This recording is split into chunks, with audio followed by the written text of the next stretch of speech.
sana yollayam.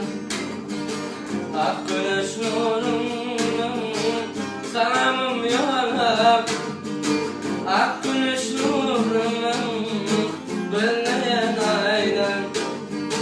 Ak güneş nurundan salamım yollam.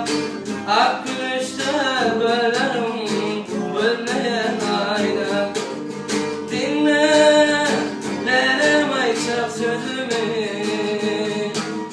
yana yana koyma gözümü. Haşemin bölerim böler yüzümü.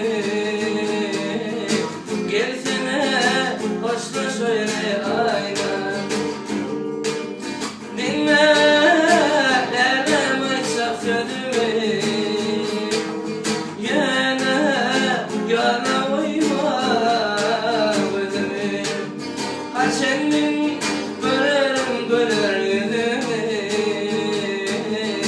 Gelsene başla söyle ayna.